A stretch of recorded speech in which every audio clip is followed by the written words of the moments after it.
भारत में जितने भी आतंकी हमले हुए हैं, नो डाउट उसमें पाकिस्तान के आतंकवादियों का हाथ है, चाहे वो 26/11 हो, उरी हो या पुलवामा हो। लेकिन इसमें कहीं न कहीं हमारी इंटेलिजेंस ब्यूरो का फेल होना भी बताया जाता है। आखिर क्यों इंटरनेशनल टेररिस्ट मौलाना मसूद अजहर को भारत सरकार को रिहा करना पड़ा, चलिए समझते हैं।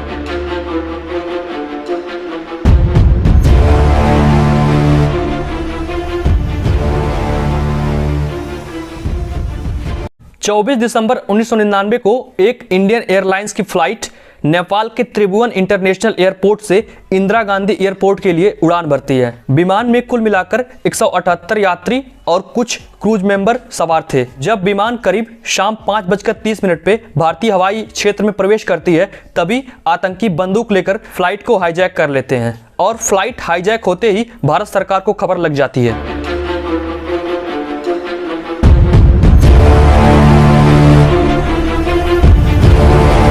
आतंकी प्लेन को अमृतसर लाहौर के रास्ते दुबई लेके जाते हैं और वहां पे कुछ लोगों को छोड़ देते हैं। उसके बाद प्लेन को ये कांधार लेके चले जाते हैं। अब आतंकियों की पहली मांग भारतीय जेल में बंद 35 आतंकवादियों को रिहाई और 200 मिलियन US$ नकद की थी। उस समय भारत के तत्कालीन प्रधानमंत्री अटल बिहारी वाजपेयी जी थे। आतंकवादियों की इस मांग को भारत सरकार ने मना कर दिया, लेकिन बातचीत जारी रही। आतंकी भारत सरकार के किसी भी बात को मानने के लिए तैयार नहीं थे।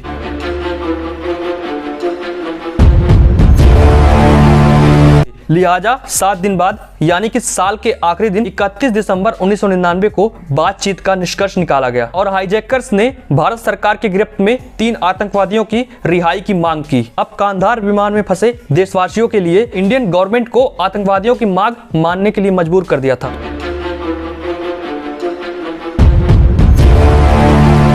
इन 3 आतंकियों में मौलाना मसूद अजहर भी था, जो कि जम्मू के भलवा में बंद था। शर्त मानने के बाद उस समय के विदेश मंत्री जसवंत सिंह खुद ही 3 आतंकवादियों को लेकर कंधार के लिए रवाना हो गए, जिसके बाद तीनों आतंकवादियों को हाईजैकर्स को सौंप दिया जाता है और इस तरह से सभी यात्रियों को बचाकर भारत वापस लाया जाता है। जय हिंद।